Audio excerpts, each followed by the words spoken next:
Hello everyone. Would you like to create your own open source project, or do you have already an open source project and you have some challenge to going through them? So you're in the right place today. We're gonna be sharing one of the projects that we have been working for a while, and yeah, we also have some tools that have been helping us a lot during the process. So well, without taking so much time here, I just want to call our specialist, AI specialist, Java champion, and also the creator of this project that we'll be sharing in a few minutes, Mani Sarkar. Hey, Mani, how are you? Hey, Hugo, I'm good. How are you? Long time no speak.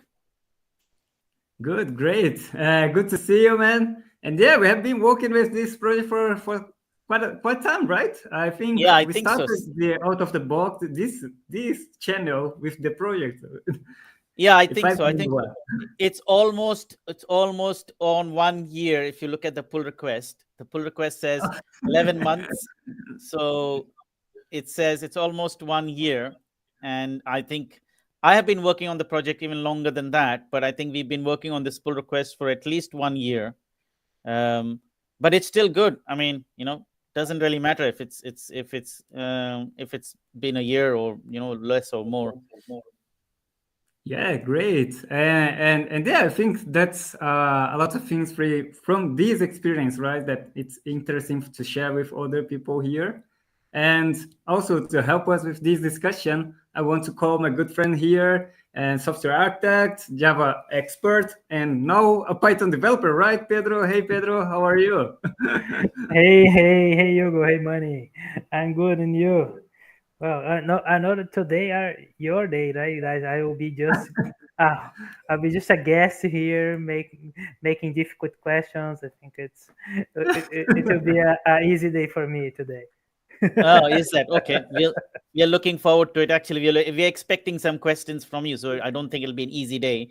You will have to definitely find some angles to ask us questions and probe Yogo and myself to see how far you can get answers from us, and hopefully we can give you some answers. But it'll be good to share the open source work that we've been doing. So I actually just had a look at the pull request. So the one I created is almost a year old because I created it in May. This first week of May, and it was only after a few months, or after some months, you joined in, and then you created your pull request.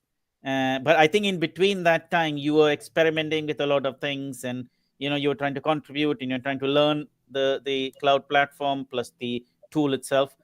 So why don't we share with the audience what we are actually really talking about? So I'm going to quickly do a screen share, and you can always, yourself and Pedro, you can always jump in to ask questions, say things. So today we are going to be showing the audience, everybody is Wait, joining Mani. now and Yeah, later on. just before letting you share the screen, let me call here or the member here to the talk. Hey, Bruno, how are you? Hey guys, hey, hello everyone. Hey Money, I'm going to Hello. interrupt the presentation right now, man. Hey Pedro, hey Hugo, how you guys doing? Great, great. Thanks for joining, Bruno. And today Okay, we'll be so talking about open source. Yeah. I understand, but here's my situation, right? I'm actually in a birthday for my my god's daughter. How do I say that? It's my godchild's Yeah, goddaughter, you can say that. goddaughter, right? But it's near here, my house, so I drove here to say a quick hello for you guys, and I have to drive back. Well, you You know? didn't need to do that, because I know you already told us that you couldn't make it, so we would have understood. So Right, I would have been understand fine. that, but I think today is a special day, right? And so I just wanted to share with you guys really quick this, and then I'll let you talk about artificial intelligence and all the fun stuff, right? But today is Labor Day, right? I think I'm not sure if it's in UK is Labor Day. Yeah, it's the same here. Yeah, so yeah, it's in several countries Labor Day, right? So it's a day that we celebrate working day, and I think it's a very important day for all of us because we're all working guys, right? We have to be here. We're working hard. We're working a lot. It's a holiday. It's a holiday for you, Money. It is. Yes, it has been a day off for me. Yeah, I Right. did So it's a day nothing other off for than all have of fun. us, and we're still here, right? Working and doing things and sharing things with all of you guys. And I really appreciate, but we really appreciate you that's watching us today, right? Because you're also on a day off and you're taking your time. And I think there's nothing more valuable than, than you taking your time, right? But what I want to share with you guys that today for me it's an even more special day because today is the day that I celebrate the death of my father. I remember, I'm not sure how they say that in English, Money, but I remember the death of my father because my father was a very hardworking person, and he died on the 1st of May, right? And so, I like to always remember him, and although I do remember him every day, I do remember him especially today because my father was the one that got me into this, right? That we are right here, right now, right? Because I always remember that my father would tell me, "No, Bruno, you have to go into computers, right? Because you're gonna get it's a amazing field, right? It's gonna be the future." And I got my first computer money when I was 8 years old, right? It was a TSR 80. And my dad was crazy. He had no idea what he was doing. He had no idea what that thing was for, but he would just buy things, right? One day someone told him that, you could, when a sales guy, I told him, yeah, you could add some memory for the computer. And he said, okay, so how we do that? So we got the computer, we packed it up, we sent to a factory in another state, and so they could solder in some extra memory to it. And then the computer came back like a month later, and okay, so we have new memory. What we do with that? There's nothing to do with that, right? Because we didn't know what to use that memory for, right? It's like there's no software that actually use that memory, the extra memory, right? And so it was, my father was such a crazy. So one day he calls me, Money, and he says, "Bruno, what's a scanner for?" And I'm like, "Oh, a scanner? Well, it's you get that thing, and it's for you to bring things into the computer." He said, "What do you mean?" He said, "Well, you can have a picture and you can scan it. It's like a photocopier that you bring things in the computer." And he said, "Okay, what else?" And I said, "Well, you can put maybe text, right? You can get like a text and put inside the computer, right?" And said, "Okay, what else?" I'm like, "I don't know, Dad. That's what you for, right? So you bring like paper and documents into the computer." And I said, "Why? Are you trying to buy a computer?" And said, "No, I was in the store yesterday, and there was one, and I bought it." And so he said, "Yeah, when you came here to visit me, you can take it home with you." So, and that's how I started, right? I started with my dad just kind of buying those things because he thought it was interesting, and he just gave it to me, and that's how I got me into computer. And then one day, my dad wanted me to, he did not want me to work, right? Because he thought that I should finish university first. That's the most important thing. That once I finished university, everything was possible. And so, and I started working on, talking about Labor Day, right? I started working on the second month I was in university, right? Because that's what I got from him. I always saw him working and doing things and building companies and doing this kind of thing. So I was trying to do the same thing. And so I started working, and he was against it. And then he insisted so much that I stopped working, right? Because I said, "No, I'm gonna give you money, right? So stop working, focus on university." And I totally understand that. He was an engineer, he couldn't work until he finished university. So he suffered a little bit. My family suffered. My sister, my mom suffered because he was married and and had a kids before he finished university. So all it was very hard for him. So I could understand him, but I really want to work. So I went back to Curitiba to visit him one day, and I was like, "Dad, this whole thing about not working is not working for me, man. I got to work, right? I'm going to go back to work." And so he's like, "No, you shouldn't do that." And I said, "Yes, I'm going to do it." And he's like, "No, you shouldn't do it." "Yes, I'm going to do it." And then we start fighting, really bad fight, right? We start fighting a lot. And, and I threw things at him, and he yelled at me, and it's like, terrible. And so, and we were in the beach. It's like 1 hour away from Curitiba, and I just went back home. I was pissed off with him. He's really mad at me. Like 1 hour later, we're still mad at each other. And so when I got home, the phone is ringing, right? And so I answer the phone, and the voice on the other side, actually, the guy I'm going to visit in his house right now, right? Luis, that's his name, right? So the voice on the other side says, Bruno, Newton Gadgets from Sun is looking for a trainee, and he says that if you want, the position is yours, right? Because I was already working with Sun before, right? So I was working for a partner of Sun, and I was volunteer. Everything that Sun did, I was volunteer to that. And so I said, man, that's a huge opportunity. I gotta work for Sun. That's amazing, right? That's like dream come true. And so my dad, he's still pissed off with me. He was completely against me working, right? He said, that's such a bad idea. You should not do that. But even then, he sat down with me on his computer to help me write my resume for me to send to Sun. And I sent that resume in. I started working for Sun about a month later after that. And the day I joined Sun, there was this guy that was giving a Solaris training. And I went to see his training because my boss, Newton, my boss, right? That he actually lives near me those days, by the way. So my boss said, Bruno, go watch the Solaris course, right? This is your first day here. So just go watch this course, right? This is for this week. And so this guy from the US, that he was there, and we went out for lunch, and he said, what are you doing here? Your first day at Sun, so nice, right?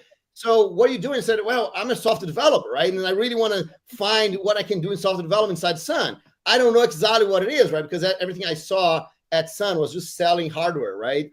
And so this guy said, yeah, but Sun does a lot of software, right? We even have this new thing that people are talking about in the US, right? It's called Web Runner.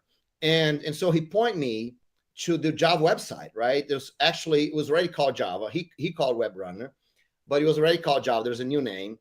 And so I saw this internal site about this Java thing, and I was just kind of looking around, right? And so by the end of that week, John Gage made his first demonstration of Java in the world, right? And so about 2 or 3 months after that, my boss comes into the room and said, hey guys, there's some reporter asking about something called Java. He says that's something that Sun does. Does anyone know anything about that? And I'm like, I know. So my boss said, okay, so come with me. And so I go, and so that's when the Java Man was born, right? So and I know exactly that if at that particular moment my dad had all the power, he could just say, Bruno, if you go back to working, I'm not going to pay your stay in São Paulo anymore. You're on your own, right? And I would have to say, well, I can't do that. I need your help, Dad, right? But he didn't even force me to say I need your help, right? He just helping me, although he was totally against. So if my dad had not done what he did at that particular day, the Java Man would not exist, right? Because it was the perfect time, the perfect day. And so I always remember that, right? Absolutely every time that I think about, and especially today, right? I really remember that. And more important than that, right? That's, what we are doing here. And I really appreciate what the work you guys are doing here, because I see that what you guys are doing as a continuation of this process, right? You are here, you are taking time off your family. You're taking time off in your day. You're taking time off your day off. You're taking time off your holiday. And not you not the four of us here, the three of you guys here, but also everyone that's watching us. You guys are taking time to do what's right, to move your career forward, to do something for others, right? So I really appreciate all these. And if you guys can remember that every time you come up here and you put in your personal time to help others grow, you might not be thinking about this, but I'm thinking, thank you guys for honoring my father. So thanks a lot. I really appreciate everything that you guys do. I think that this group here has been such an amazing part of my life for the last more than a year now, and I really enjoy being here with you guys. And so thanks for the opportunity. Thank you. Thanks, Bruno. Thanks, Bruno. Thank you, Bruno, for your touching words. Yeah. Thank you, guys. Thank you so much. And with that, I'm going to let you talk about the cool thing about open source and artificial intelligence, because I'm going to go back, right? So this guy, his daughter is my goddaughter, or I'm the godfather of his daughter, right? Luis is the guy that made the phone call, right? Many years ago, he's the guy that got me to know Sun and all that. So I think it's all fitting it's a very fitting day. All right. Yeah, sounds right. Thank you for the keynote. Thank you for the keynote, Bruno. No we problem. needed that to kickstart our session. Thank you, guys. Thank you so much. Sorry for just kind of barging in and stopping everything, but I think that was a great. Actually, it really helped us because some process that Hugo is running definitely needed the extra time, and by now it's probably up and running, because that'll be following on after I show what I'm going to be showing now. So it's all working out well in our favor, because we needed the time, we got the time, and the time was filled in with some really insightful and inspiring words. Awesome. Thanks a lot, guys. See you then. Take care. See you later, Bruno. Thanks for popping in. Thanks a lot. Bye. Bye. So, cool. Just one word. I want to give a shout out to the people in the chat here. Mateus Cruz, Alessandro Ferreira, Douglas. Hi, everybody. Thank you for being here. For joining us, yes. And of course, we want to share our project, but more than that, we want to hear the challenge that you're going through with open source. That's the all meaning with this session. And just to kickstart here, let's talk a little bit more about what we have here. It's an AI project created by Money. Hey, Money, I will share your screen now. And yeah, thank you. Can we go introducing a quick introduction over this project? Yeah, absolutely. So I think I'll give you a little bit of a background of how this started. I was doing a Facebook hackathon in 2019. I think at about that time, just way before the pandemic was kicking in. It was around November, December time. And one of the things we were working on was to interface with the Facebook Messenger app, which works on both the mobile and the desktop and in the other interfaces. And so from that, in that hackathon, we actually created something that actually would take an input from the user and feed it to a model, a machine learning model, which was actually responding back. And so, but that was just a one-way communication or two-way communication, right? It was human talking to the chatbot, and the chatbot was returning a response. So from that, I got this idea that what if we could have not just a human talking to a chatbot, but their chatbots talking to each other.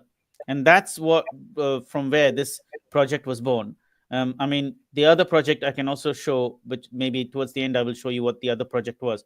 But then this project came about. And so you can see from the description here, it's a demo application of 2 or more chatbots can talk to each other.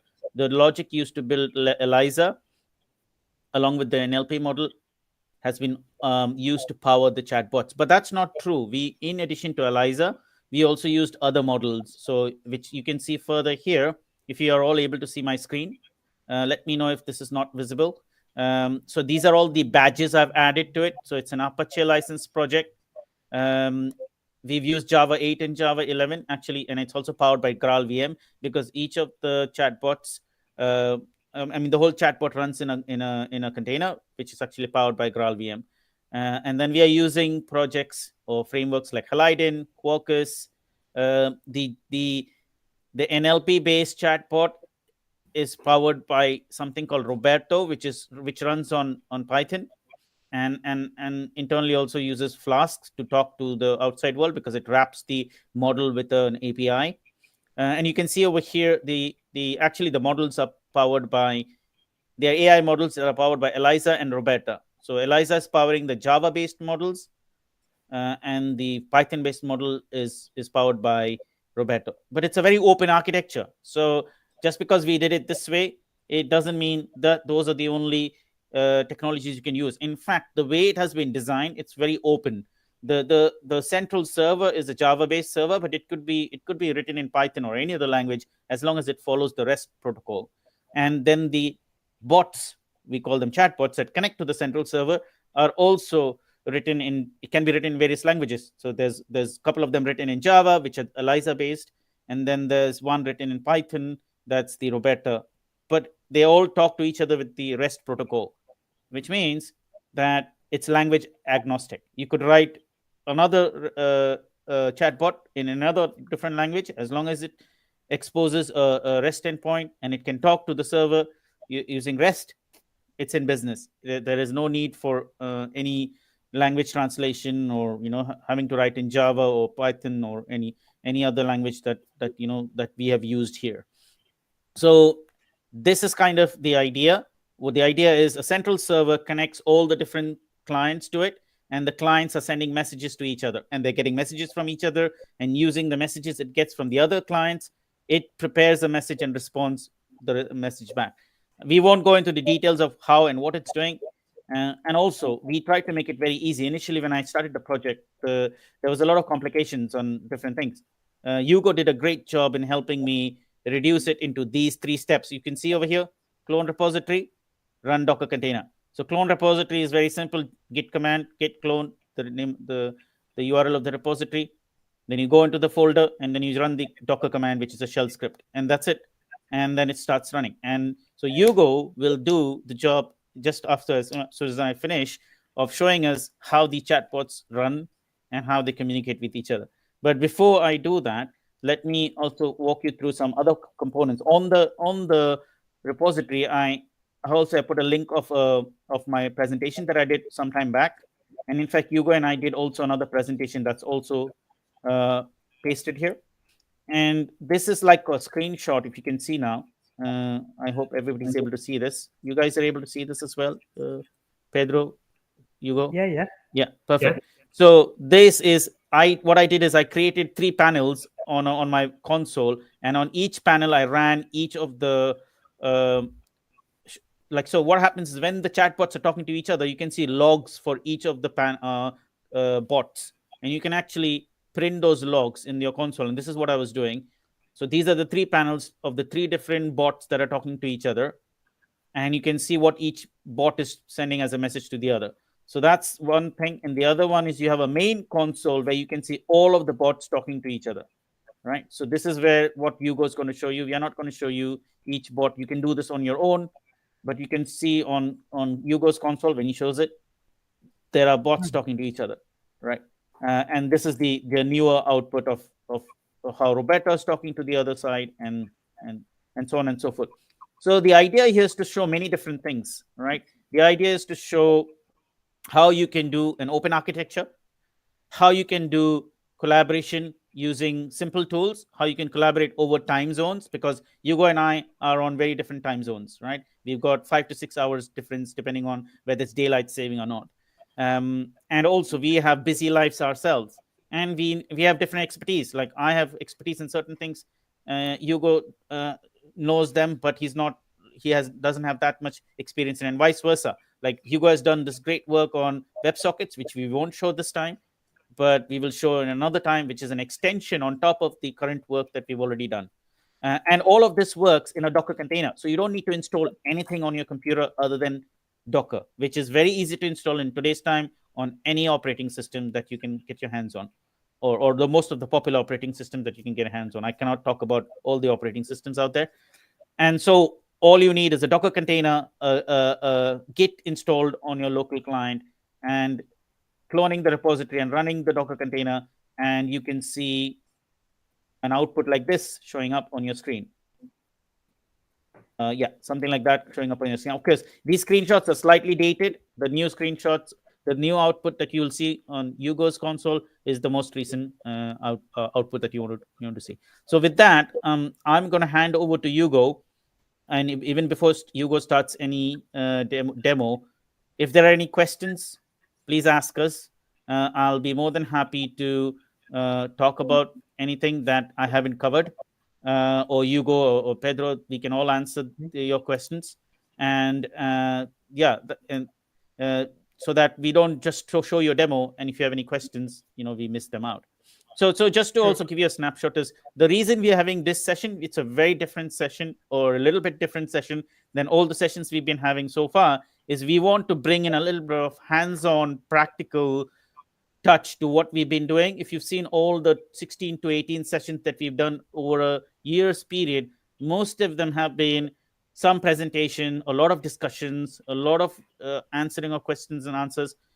And in a couple of sessions that Pedro ran, we did some hands-on coding, but we want to do more of that because we want to pass on those experiences that Hugo, myself, Pedro, and Bruno have that are more practical to the rest of the audience. So this was like a very practical idea that we wanted to show to all of you. And we're only showing very basic stuff at the moment.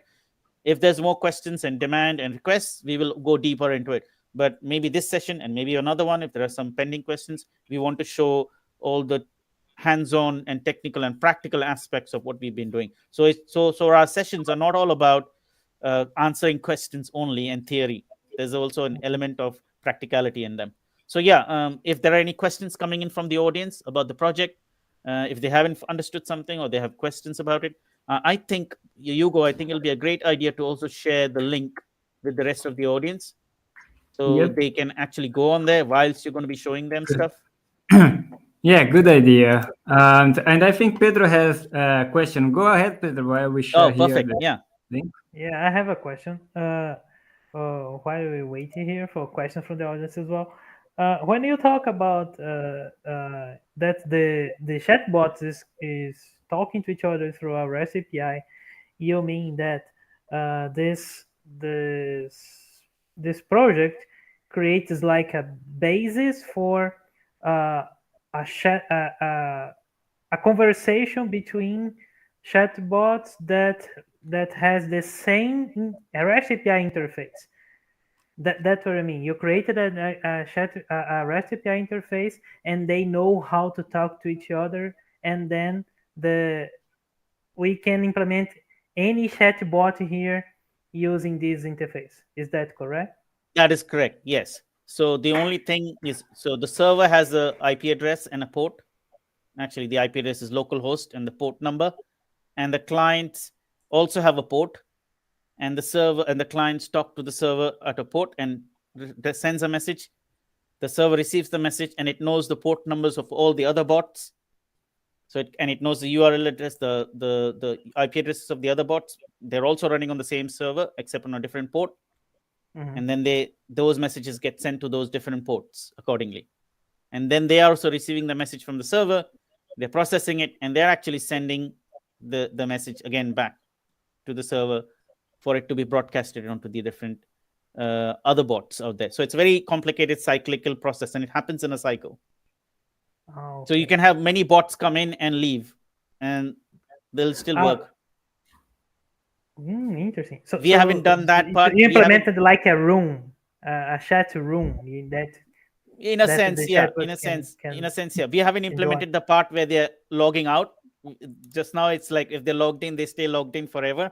But in future, we will make it like human-like, where you log in and you log out, and they keep coming, and the questions just, yeah. There are also some other drawbacks to it, which Hugo and I have been working on. Is we need to implement a queue system. We haven't done that. Just now, it's a bit random, and it can happen that some messages are getting lost. It's because the queue system is not proper. Because there was a demo project that I created. What we really want to do is build a queue, and what we want to do is every bot drops a message in the queue and tells the server which other bot this message is meant for, and it forgets about it. And the server does the job of taking the message like a postman and drops it in the other bot or bots queues, and so on and so forth. We haven't done that. Once we implement that, there'll be no loss of messages, and it'll be a lot more systematic. And it'll be and now what Hugo did was also a great job. He created this interface where we get rid of the queue system and use WebSockets. So with that, what happens is you can actually have people. You don't have to write a bot like how we've written. We can connect to it through other ways, and we can also have we can also implement this through the browser. So we haven't got to that part yet. We want to first do one step at a time. We want to fix the queue system, get it working, and then we'll implement the WebSocket system. And we can actually have both the queue system and the WebSocket system work together. The chatbot that connects can tell whether I want to connect with the queue system, a REST API, or WebSocket. Yeah, if you're using REST API, it'll be the queue system. If you're using WebSocket, it'll be WebSocket and queue system. So we haven't got there yet. It's still work in progress. As you can see, we've not been fully busy doing this. So yeah, hopefully this gives enough time for our processes to kickstart, and you go saying, yeah, thumbs up. Yeah, that's an interesting point, and I think this brings one of the first tools that we have been experimenting last in this repository, that is the Terraform, or the infrastructure as code, and that was very helpful. Once we got these scripts working here on the project, things start to okay. I will just run the apply this script, and it will instantiate things on my account of the. Now we are using Oracle Cloud, because Oracle gives us 4 VMs for free on lifetime. So it's very useful to do such kind of experiment, not just experiment. If you want to go to production with that, works well. And yeah, that was one of things that I would like to share with you guys. And I think before going to the examples, I'm sure that when we mention chatbot, someone there that is watching us are asking, "Oh, it just already integrates with the ChatGPT." And yeah, we would like to get that. And if you would like to work in that chatbot, it will be awesome, because we have 2 examples, Roberta and Eliza chatbot here. Would be awesome to get ChatGPT, because it will start giving more, I think, sophisticated conversation inside this environment. Yeah, I don't know if you could follow, but it's to have lots of chatbots talking with each other. That's really fun.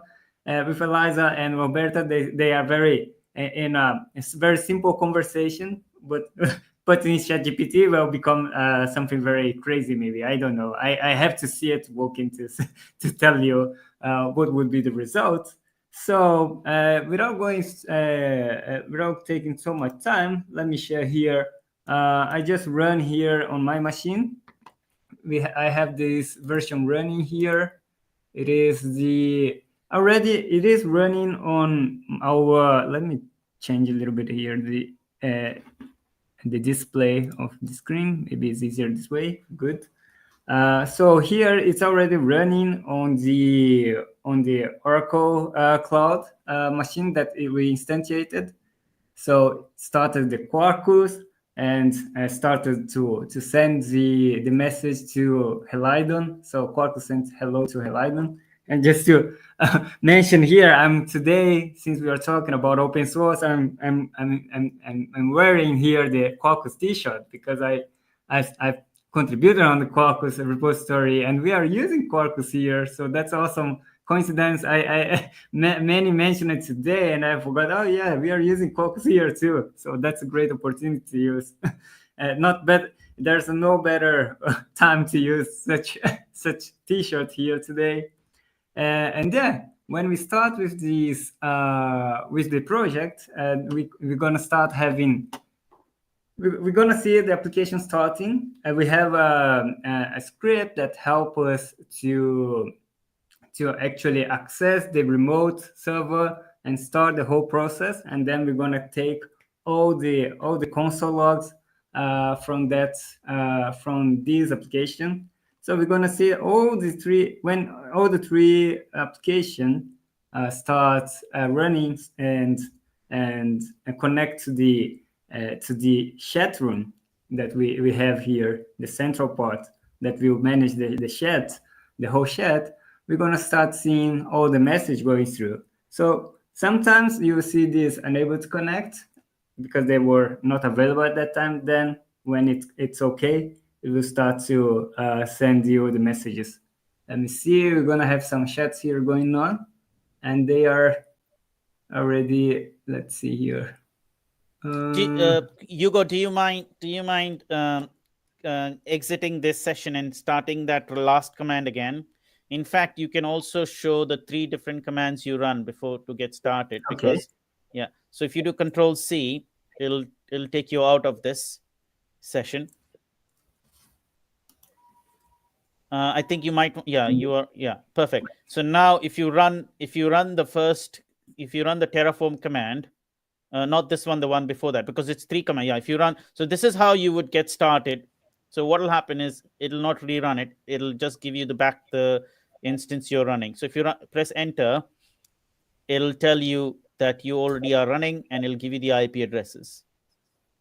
Yeah, so this is actually, so what Hugo just did is the very quick shortcut of what he would have run the very first time to get the cloud instance started. But because the cloud instance infrastructure is already being created, he didn't need to wait. It just told him that these are the IP addresses of the places where where you can connect to get access to the instance. And so the next command that Hugo runs, so there's one more command he can run to find out, in case he didn't know what the IP addresses were. There's one more command he could run. So Hugo, there is a command called get IP address. You can do ls and find out. If you do ls, yeah, so there's the other command, get instance. Yeah, so if you just do /get and tab, no, yeah, get get and tab, perfect, and press enter. So in case you didn't missed out that screen, or if you as a user missed out the screen, there's a script that already tells us what the public IP is that you could use to connect to the instance where the service is running.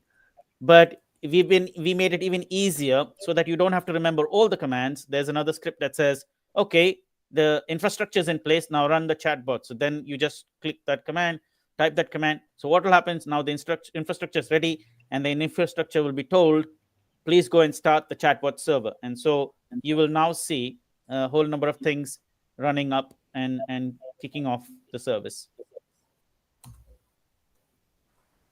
Yeah. This script runs all the Docker containers.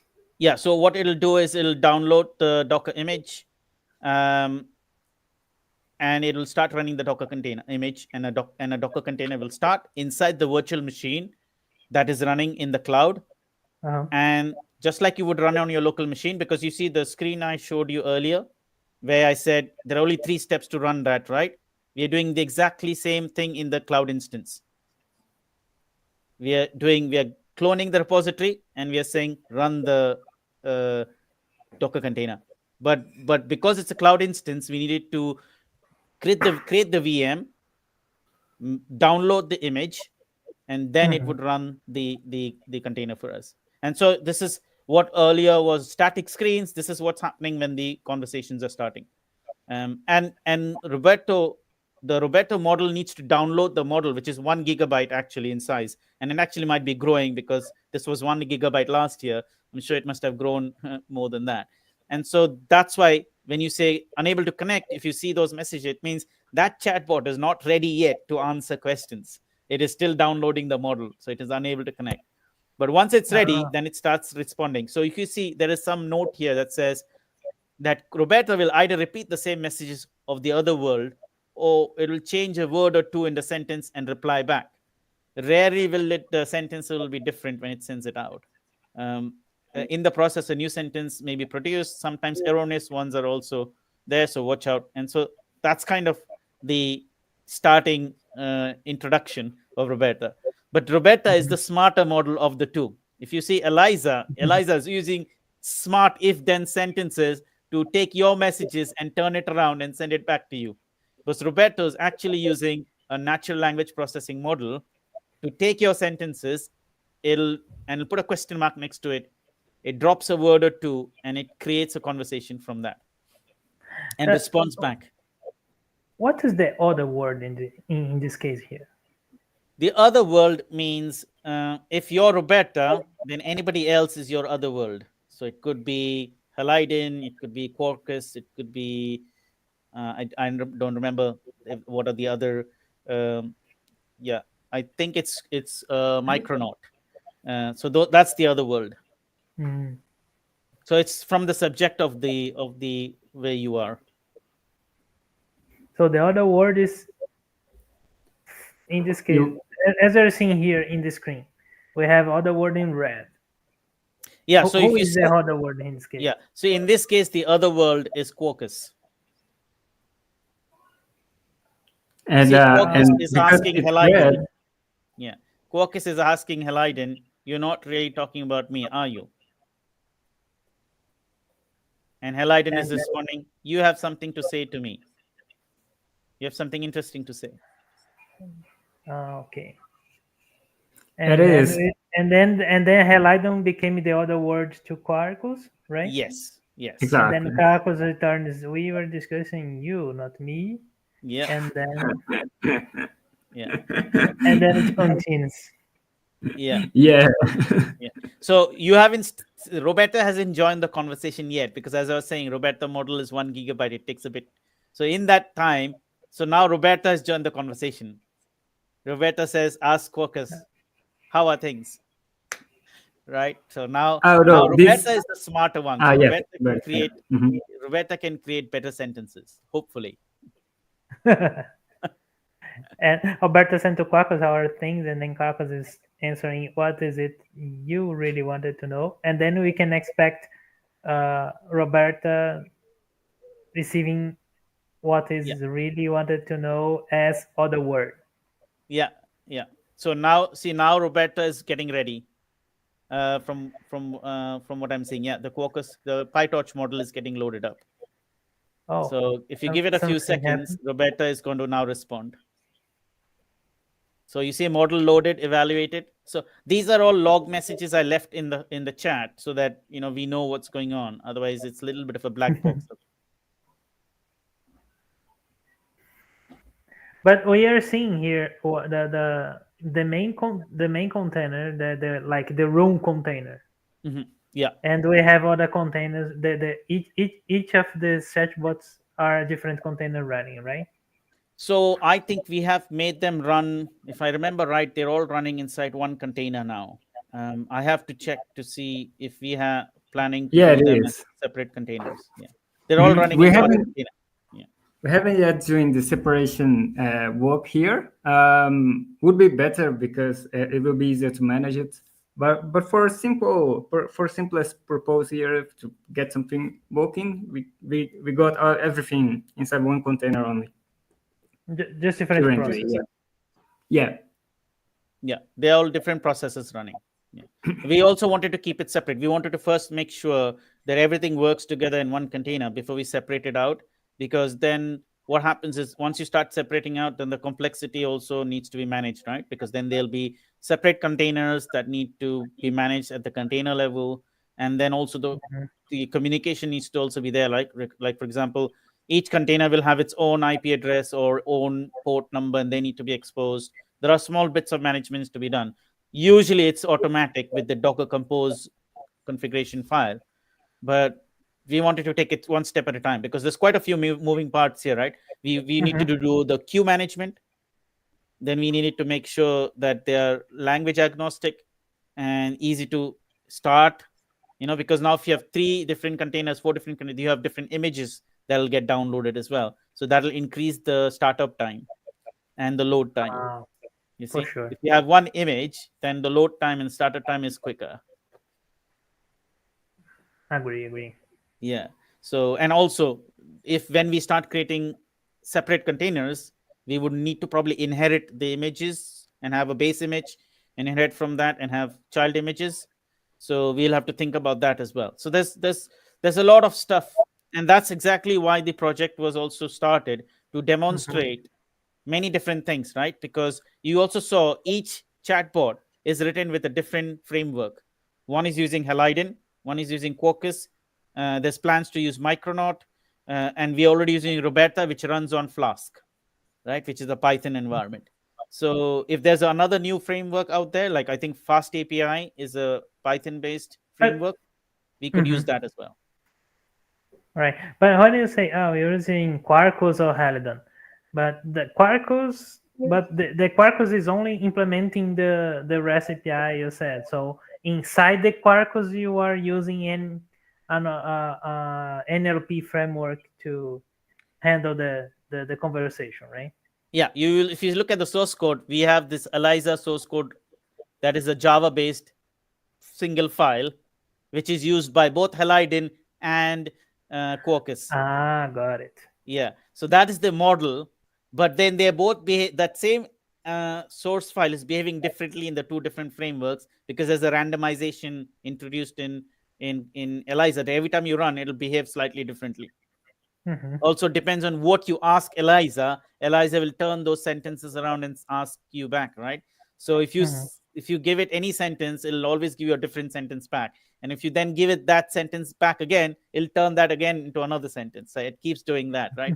So you always get like a randomized format. Okay, it looks like Roberta is back in business. You can see we have a confidence score also in brackets to whatever Roberta is saying to kind of say that does Roberta fully understand what it's saying? The confidence level is 4%, 4.95%.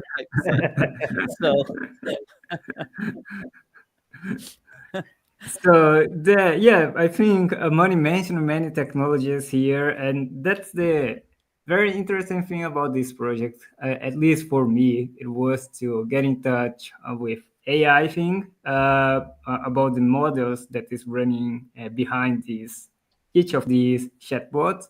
Also, the architecture. I experimented at least with Quarkus and Helidon. Also, it was the first time that I had my hands on, so that was very interesting. Flask and Python also, it was. So I haven't went too much with Flask and Python, I think, and yeah, that was very interesting to contribute in all these different technologies. I also tried to introduce the WebSocket. It is in progress task, but all these things that all these ways that we have to introduce here to implement things here was very interesting. And for you, if you are looking for some project to get it started, that's a great project to do that. If you want to get started with AI, creating your own chatbot, or just integrate with a ChatGPT API, would be amazing here to implement one thing here, deploy on this environment, and see how ChatGPT works against other chatbots, implementing other models. And if you want to go through some different technologies like web frameworks like Quarkus, Leiden, on any other one, you can also do that. And it's only two very simple APIs, HTTP requests here, REST APIs, and also so it's very easy to integrate. And then anything that you think about improving it will be very welcome. Can you show a little about the code, for example, for Quarkus one? Yeah, as you are with a Quarkus t-shirt. Yeah, absolutely. I also have another request. Also, can you, after you've shown Quarkus, can you also show the ELIZA code? Because that will show the audience what a model is, what an AI model is. Because I also have a link to a presentation that I did on my first or second out of the box session nearly 13 months ago, where I actually was talking about an AI model, but I only was explaining in words. But once you will show us the code, I will show the presentation, and then people can see the presentation and the ELIZA code. So then you can map the two concepts and understand it. I would ask if you can increase the font size. Increase the font size, right? Yeah, perfect. Perfect. And maybe collapse the left panel. Yeah. No.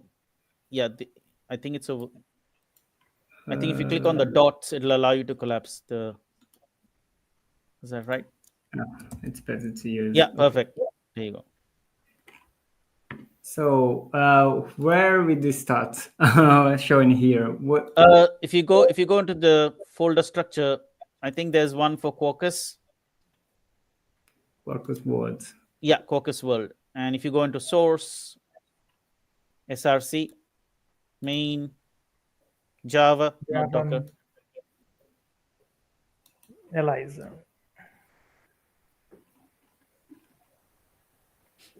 Not the ELIZA. You want to show the Caucus code, right? The one that receives the REST Oh yeah, endpoint you're request.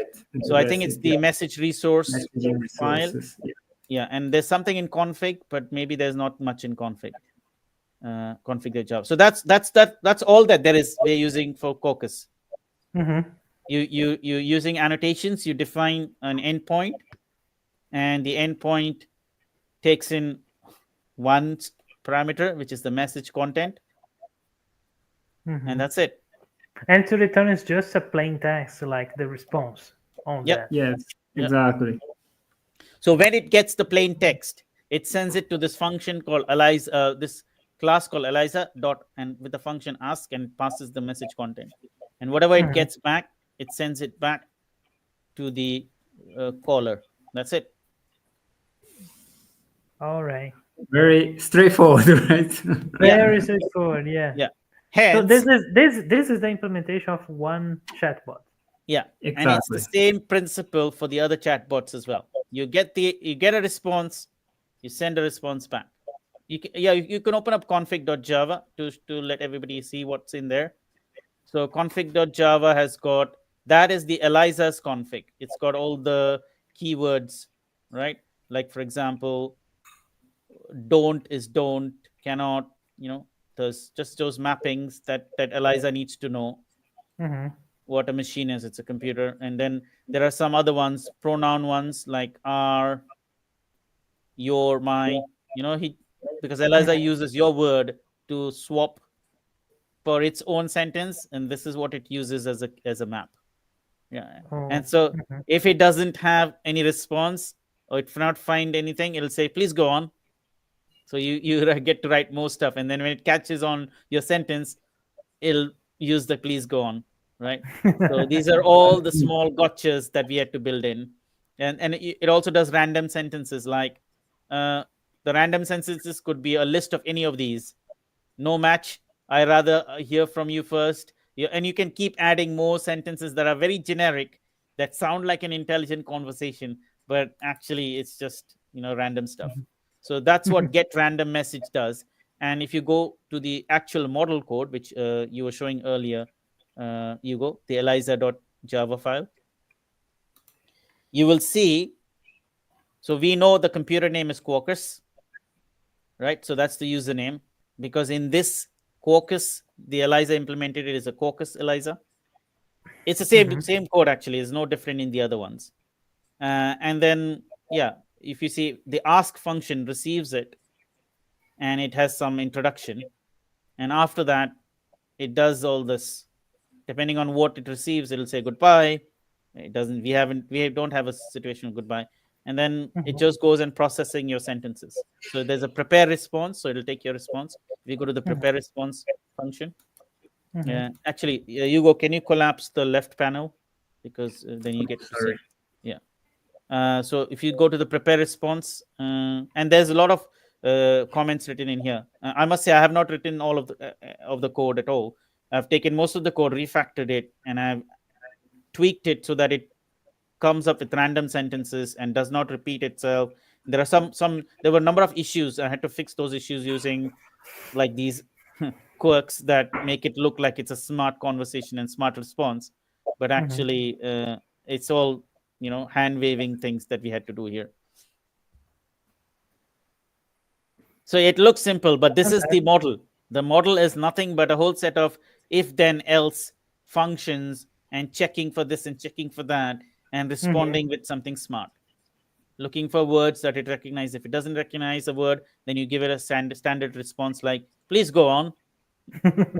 Something like that. I did not follow you, can you repeat yourself please? And things like that. Yeah. So it doesn't look like it doesn't know what it's doing, but it like pretends to get its way around. Yeah.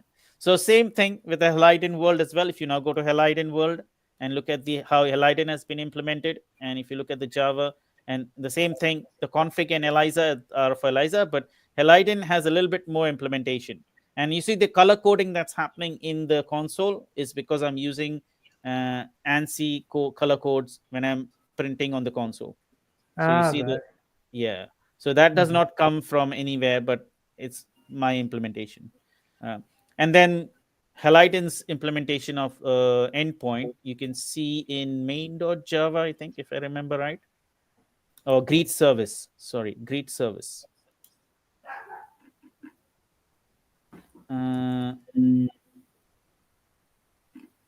Yeah, so that's where you define your API calls in that fashion. Those are the rules. And then in there, you see when a response comes in.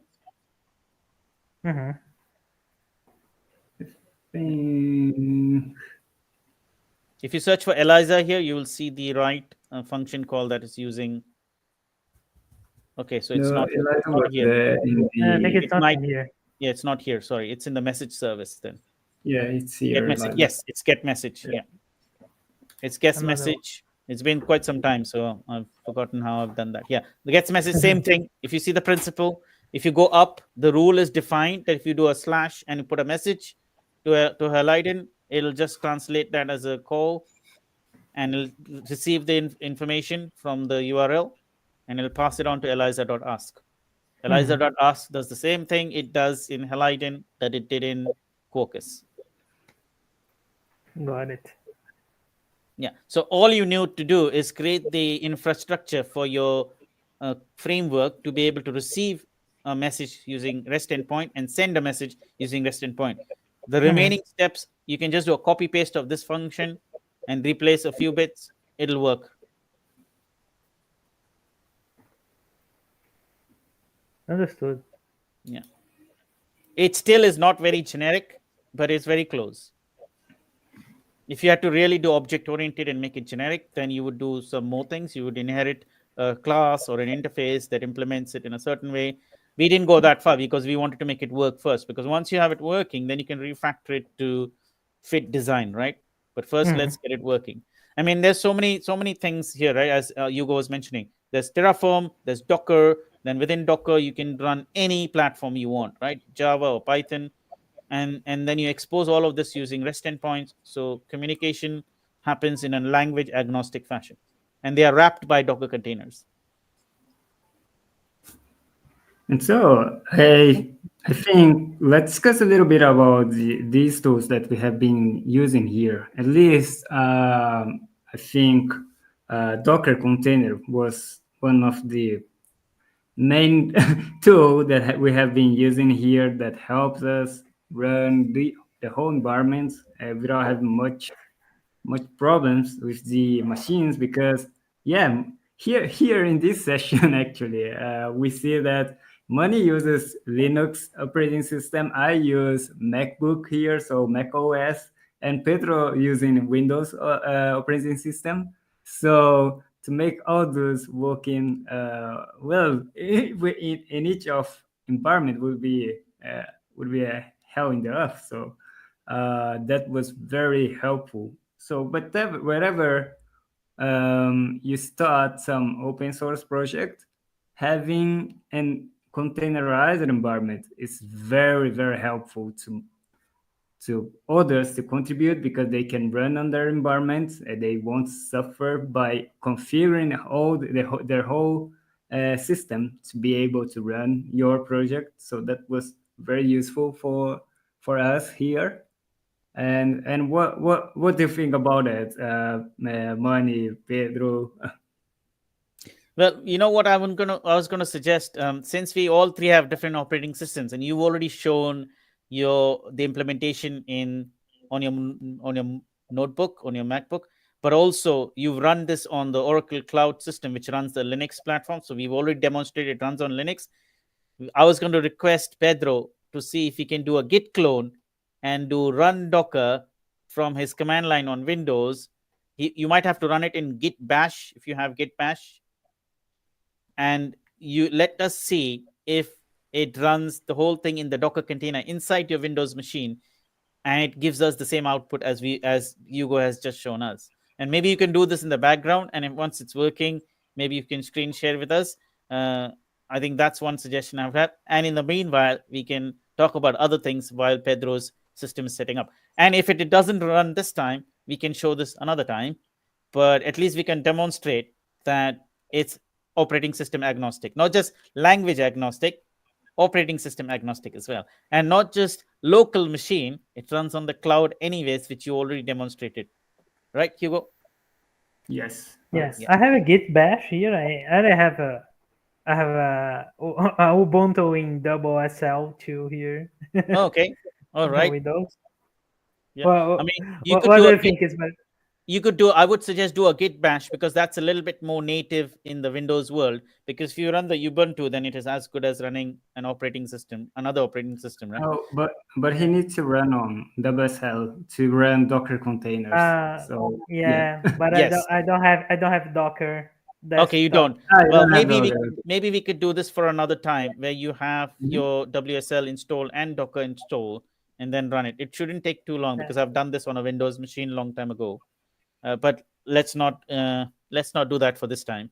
But the Mhm. idea Yeah. is, if you had Docker In my working and Docker is operating system agnostic, you can uh-huh. have it running in there as well. I have a Docker working in the double cell environment. Oh, you do? Okay. Yeah. So I think one other thing that was that helped us a lot, at least in the last moment, it was the last thing that we added here. Actually, Money added here and helped me a lot to instantiate things on my Oracle Cloud account. And I just mentioned before, it's a Terraform. It was very interesting to see how he instantiates things on your account on when we connect to Oracle Cloud. It's really straightforward.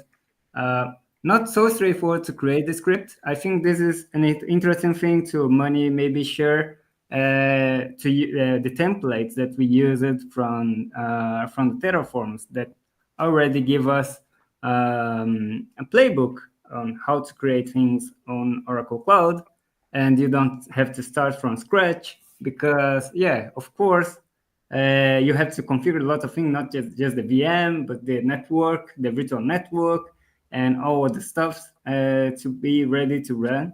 So that's just to have an idea here for this simple infrastructure. We have quite a lot of things here of resources that we have to instantiate to give you some idea about how it works, how is it done on using Terraform. So that's almost 200 lines of code of configuration here that you have to go through. And one interesting thing is that since we are in different regions and we are talking about cloud, and cloud also manages their virtual machines in different regions.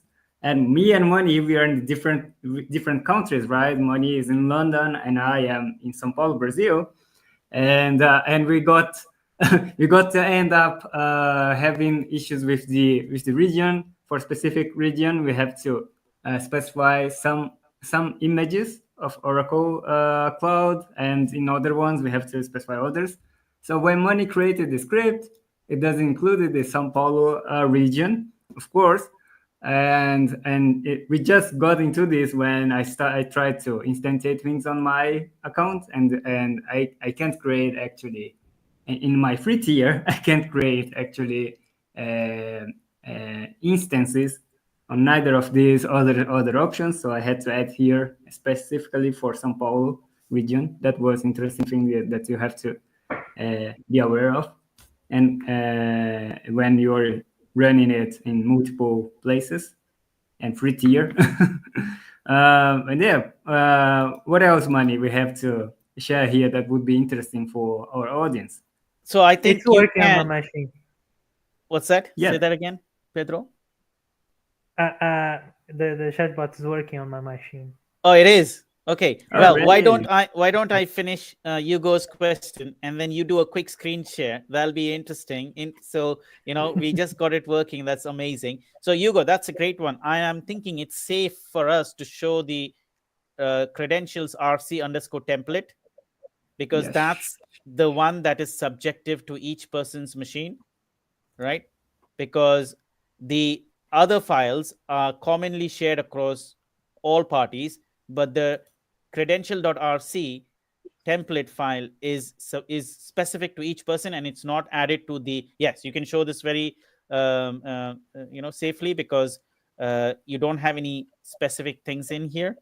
And so this is the file that you'll need to export or like load up in your environment before you start running Terraform. And these contain Terraform variable values. So things like tenancy ID, compartment ID, user ID, the location to your private key, the region in which you are. For example, in Hugo's case, that value would be replaced by Brazil, Sao Paulo, or whatever the code is. Yeah. And also the location to the public key on his local machine and things like that. So this is the file that is the differentiator between every user, depending on what region they're from and where they're from. And now that, and Hugo had to make some changes in the code, help me make some changes in the code as well, so that it's now more generic than it was when I did the pull request.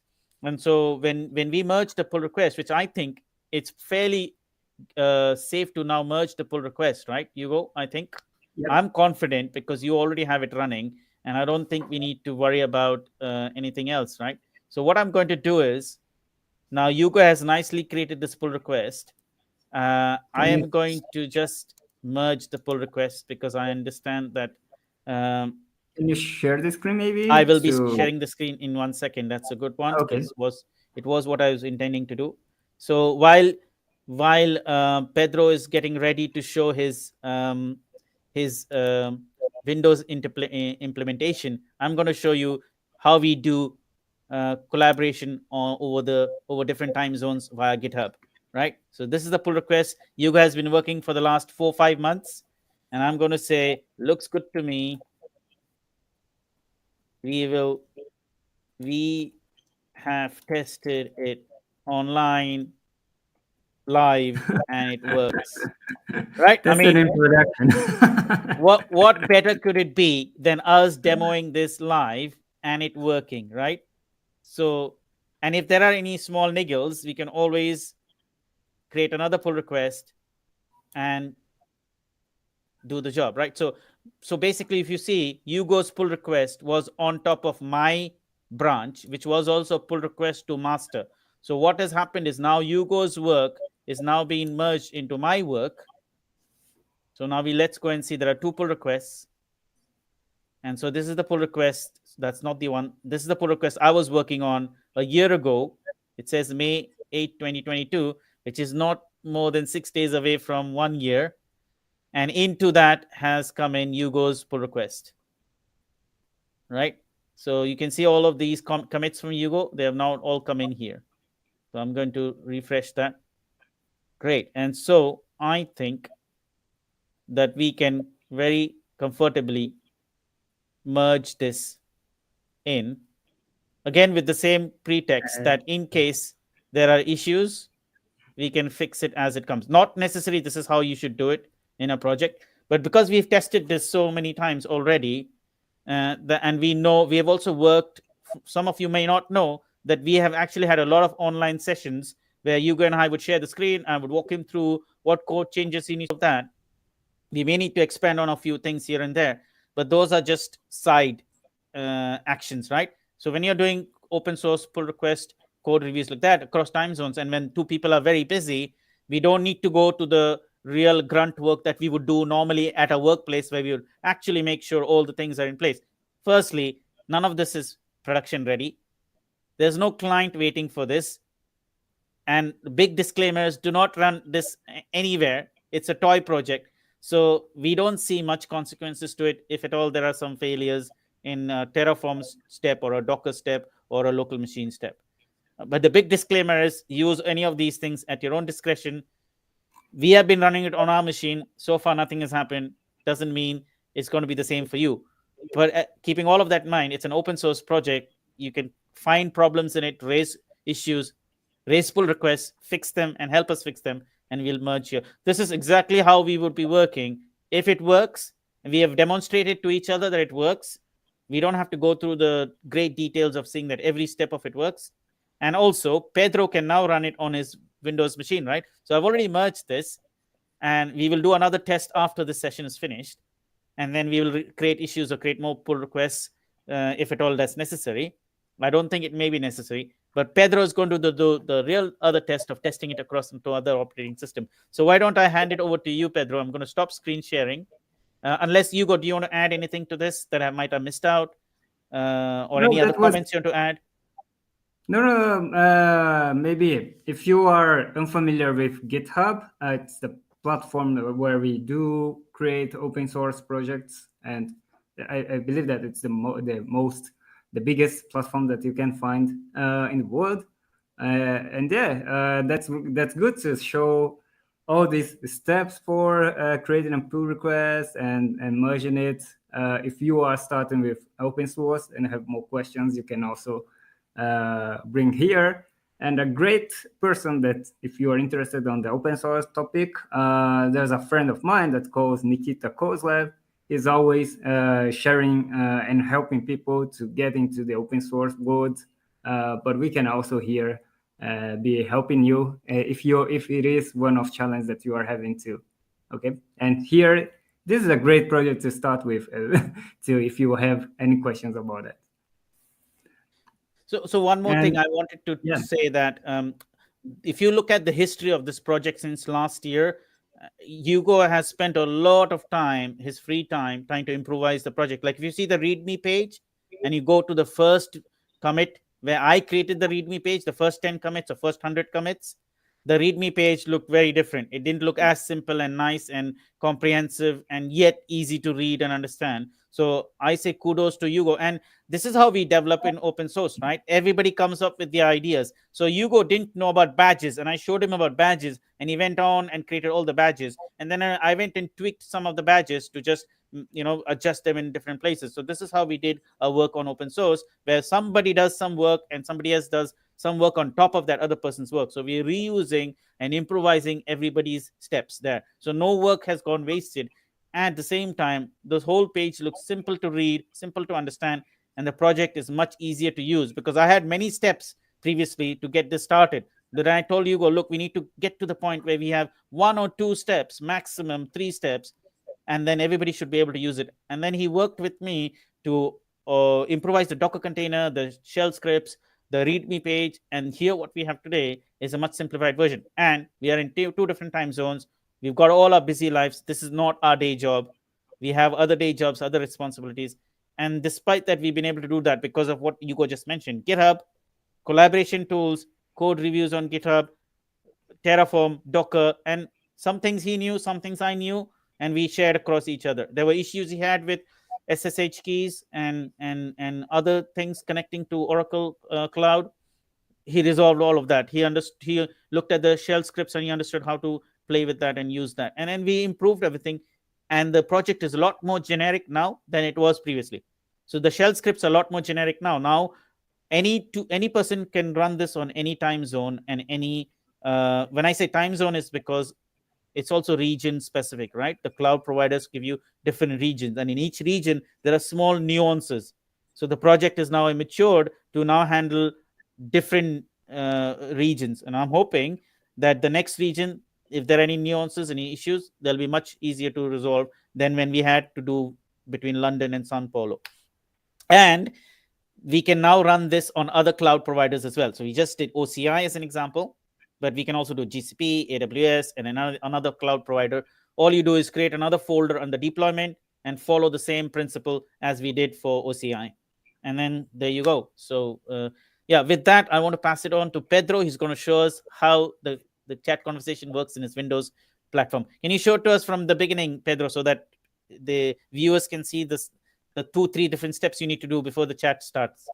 And I'm going to stop screen sharing so you can take over.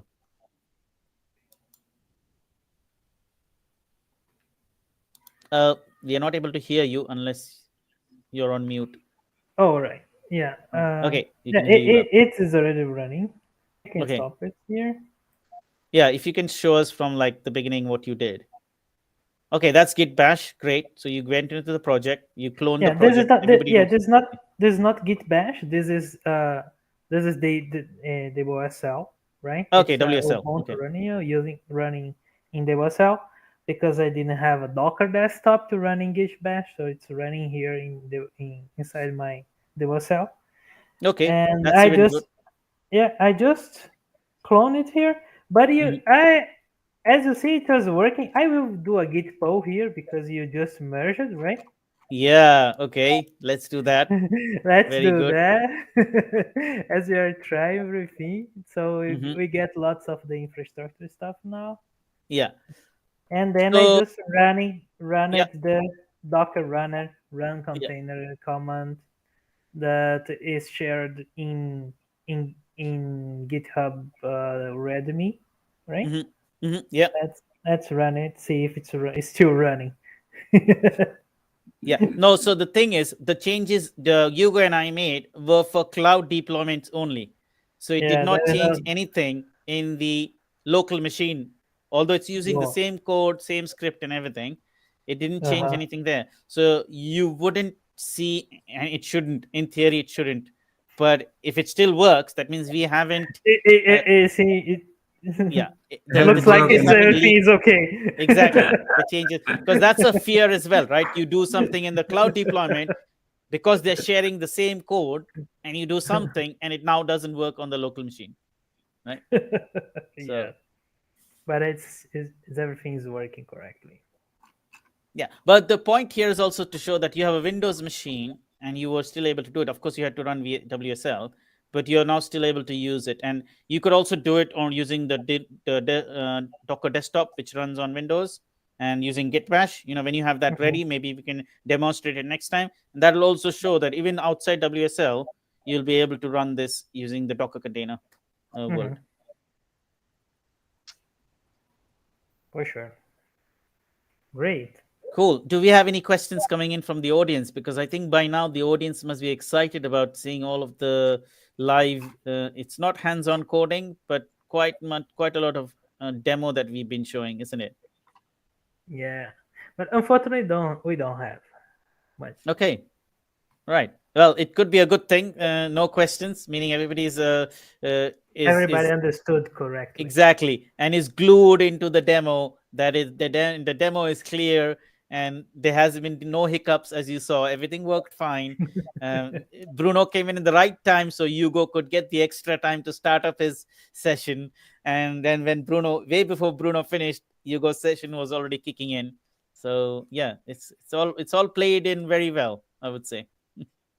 Great. Yeah, Great. I think we're also reaching here our time for today's sessions.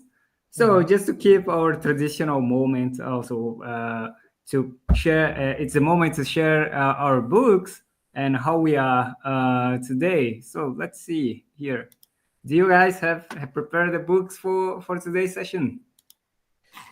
I can share a book to start with. It's a book I have been reviewing for our community friend Uberto Barbini. I don't know if some of you know him from your end, but he's a thought leader at the London Java community, and he's a speaker at Devox, and he's written a book. I'm going to share that in the chat. Um, it's on pragmatic programmers. The book is called From Objects to Functions. So it's a great book where he's actually put his 20 to 25 years of experience into the book and covers all kinds of topics from object oriented programming to functional programming, and which covers things, and he implements a lot of this in Kotlin, and then he applies DDD, he's applying TDD, and all the concepts that you can think of in the world of software development, but at an intermediate to advanced stage. He's put all of that, and that is 20 years of. He's also worked with thought leaders in the industry, and he has put together some of the work experiences with them into the book as well. And yeah, and you can think of hexagonal architecture, you name it, it's there in the book. So I had the good fortune of reviewing some parts of his book. I was not able to review all of his book because of time constraints, and I have been able to review some part of his book. And I will say that every time I read through a bunch of chapters, and the comments were like, wow, this is actually reflecting some of the things I want to learn, or it already reflects some things I learned, and it's helping me refresh. And so I highly recommend it's mainly for intermediate to advanced level developers. I don't think a beginner would find it a fast read or a quick read, because there'll be some foundation that needs to be done for a beginner to understand the book. But anybody who's from the intermediate to advanced level should be able to read. And of course, you will need to do some foundational covering at different points, but it'll be comparatively less than for a beginner. And so I think most developers who are anywhere between intermediate to advanced level, who think they're in that level, should enjoy this book and learn from it. And there are lots of references in the book as well. So if you don't know a topic, there's a reference given how you can understand more about the topic. So it can be quite a long read in the sense, because you'll be creating foundations, but it's a worthwhile read. Great. And you, Pedro, how about your book today?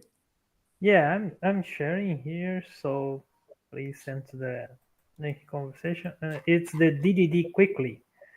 It's the free book InfoQ has shared like some years ago about DDD, and it was my first book about DDD. I think it's has a good abstract of what DDD is, not only but not too abstract to the point we can't understand, right? But I think it has a good size, balance between understanding and explaining all the concept of DDD, and I think it's a good book to start on DDD world if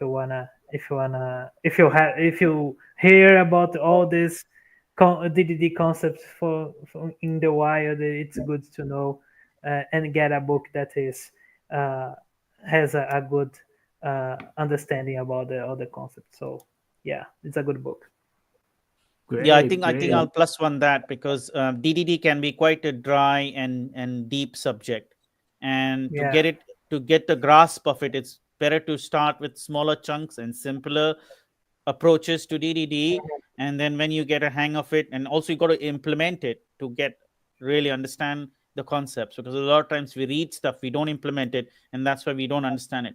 So starting Yeah. something like this, DDD Quickly, is a great one. So thanks for sharing with us, Pedro. Great. And well, from my side, I think it will be a classic one. It's from Dale Carnegie, How to Win Friends and Influence People, because we are talking about open source, and you have to. It's all about contributing and connecting with other people. So that would be helpful if you want to make this a better way. That's a book that can give you good insights and yeah, make friends.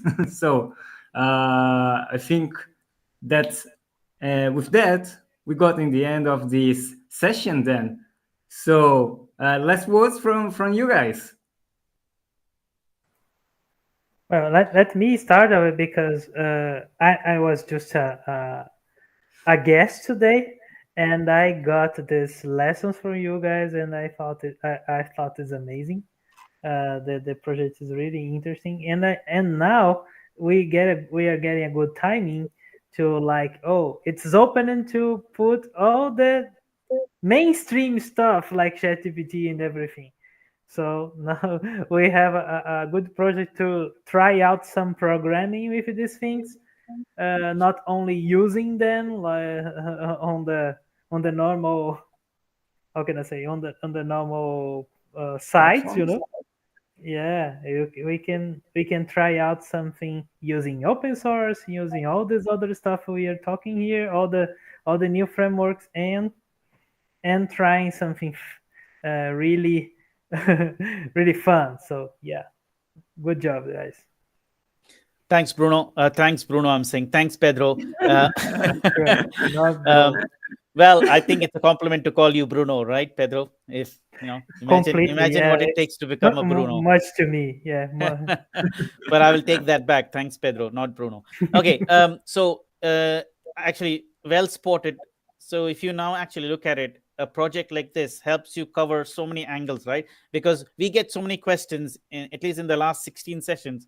there'll be at least 10 sessions where people ask you, I want to do something, but I don't know how to start. Oh, I want to become good at this. I don't know where to do. Oh, I want to learn DevOps, but I want to still stay a Java developer. Oh, I am a Java developer, but I don't know any DevOps.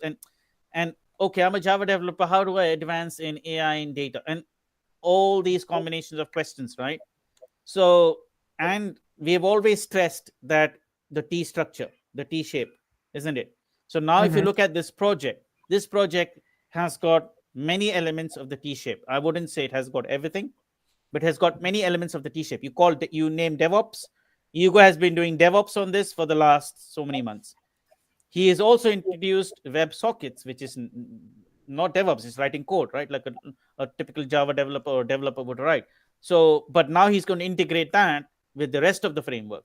But then there's also some other DevOps projects involved in this, right? You'll have to break the chatbots into separate containers and then maybe have communicate. Now, also within each container, you can run any language you want, any framework you want. So then now you can choose Spring Boot, you can choose Quarkus, you can choose Micronaut, or any other framework that's out there and implement it. And you can do it separately without disturbing any other implementation because your end-to-end pipeline is in place, right? You have your Docker container, you have your Terraform implementation. None of those have anything to do with anything. They all work in isolation and they will all do their job. And now you can see how a project is implemented full swing from a Git commit all the way to the cloud. And not just that, you can see from our pull request from this video and other videos how Yoga and I have collaborated online, right? Which is also an element to know and understand in the whole software development lifecycle. As a developer, you're no longer a lone wolf. You're working in a team or at least in collaboration with another developer. In this case, the other developer was Hugo for me. And for Hugo, it was myself, right? So, and despite all the constraints of personal life, work, time zone differences, technology differences, Hugo has different core competencies. I have different core competencies. We had to align and understand and teach each other and help each other understand stuff, document stuff so that he understands. He documented stuff so I know. So now I know how he fixed the sound polo issues and all that stuff, right? All of these small, minute things and bigger things make up a whole life cycle of collaboration, whether you work individually or work in a team or work across time zones. But this is how we work. Actually, you can't work individually anymore. You have to work with somebody else, right? Because none of these things are going to be working if some of these things that are built by another person is not clear for you. So yeah, I would say use this project as an example to start learning and collaborate with somebody, even if it's not us, collaborate with somebody using this project to improve this project or even make this project something different. But learn from this so that all the questions you've been asking in the last 16 to 20 sessions, that at least you get some answers from it using this project and using the video that you saw here and other resources that are on the GitHub repository. So that'll be my last words for it. And we if there are more burning questions, we are happy to do another session. If it's not the next time, the session after that, because there's a lot of value in us sharing practical stuff than only just talking theoretical stuff that we've been doing in the last so many sessions. Yeah, with that, I just want to put my words to rest, and I'll hand it over to Hugo if you want to give your last words here. If anything else you want to add or even say the same thing that I said is also fine. Yes, I think I want to thank the audience for being here, and special thanks for Mani for being a mentor on this project, and grateful for sharing all his knowledge in this project. We have been interacting for a long time, well, not so long, but a couple of times, right? And yeah, that was amazing to have this interaction, to learn a lot on this project. And I hope it's still lots of things to do. And I hope that it can help many other people that want to join, that want to get started on open source, architecture, AI, anything else. So everyone is welcome here. And I ask everyone to welcome, a warm welcome here. And yeah, we'll be here to help you grow in your career, getting started with things that you are struggling with. So that's my last words, I think. Great. So, thank you, Hugo.